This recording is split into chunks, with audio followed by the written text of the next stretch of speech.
The main project I want to work on now is, because I have so much stuff that requires sheet goods to do, is getting an outfeed table for this table saw. Well, been fiddling back and forth. I don't want a designated outfeed table that's mounted permanently. So what I think I'm going to do, instead of building a designated table, I'm going to build a system. I'm going to cut this bench down so that it will allow the sheet goods to flow right off. I'll fix it up a little better to make it a little more stable, a little more user friendly, mobile, and I think we can make that work to be an outfeed table as well as some random tool storage. So I knew I was going to be having to rip some 2x8s down because I wanted to make sure I had plenty of structure here, and you can't find good straight 2x4s. So I got a couple 2x8s, but knowing it's pretty thick stock, figured I might need a little better blade. So I stopped by the local my local store today and I picked up this cling sport ribbon blade. So I figured this 24 tooth thought I'd mill through this thing pretty quick. So we'll find out. Hold tight.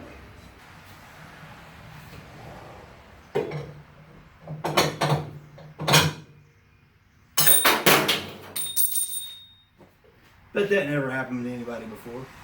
Reinforced it structurally, got some 2x4s, and I'm about ready to flip it over. Got my legs cut down so they're all the right size, and gonna work on the caster system.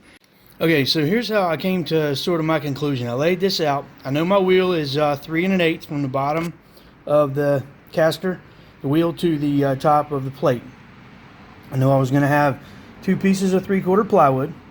And this is my space between the floor and my support 2x4.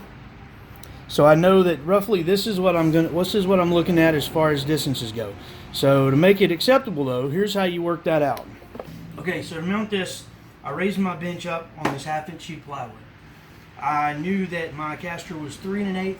I wanted to roughly come about 1/2 inch. So those two measurements gives me an easy, I can turn a 2x4 on the edge, and that got me a nice flat platform to at least start out square. So I mounted my hinge. I'm going to slide this all the way in, mount it here.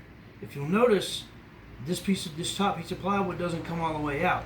This little lip is actually going to act as a catch, so the little flap that comes in and locks in will engage this and not overextend and cause me problems. So I get both the structural support with the 2 thicknesses of plywood as well as the notch to stop my flap where it needs to stop. So I'll get this measurement here to cut that, and then I'll be able to hinge that and from here and allow that to operate properly. So I'll get those cut, I'll get that hinged, and we'll come back and take a look at it. Okay, so what we've got, casters are up, sit resting in the notch, this little flap on hinges, platform on hinges. To disengage it, now I've got it extended a little more forward so that I got easier reach from the front, but for demonstration purposes, this is kind of what we're looking at. Press down, give it a little twist of your foot, down on the ground it is. To re-engage it, you simply apply a little pressure here, this hand will fall back down.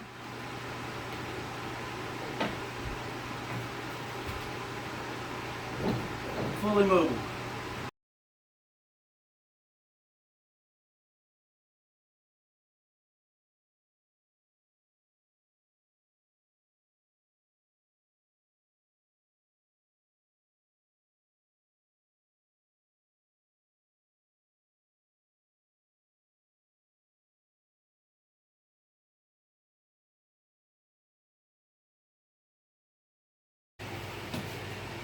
Okay, well, I got the top on, got the corners radius. Has full rotation, mobility.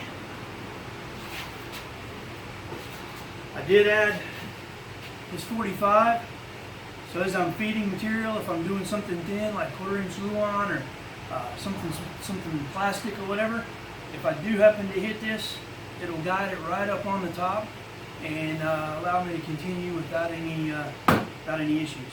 I've got these screwed and glued and spaced them out so there wouldn't be any hindrances there. But otherwise, I think for now this is pretty good. I may add a few tweaks and add-ons as I go, but for now it's going to serve the purpose that I need, which is a collection for Outfeed, and then it'll double up as tool storage on the shelves. I may just remove those drawers and use them somewhere else. Another project I do need to work on is a miter stand. So anyway, there's the adjustable casters, mobile base / Outfeed table. Thank you very much.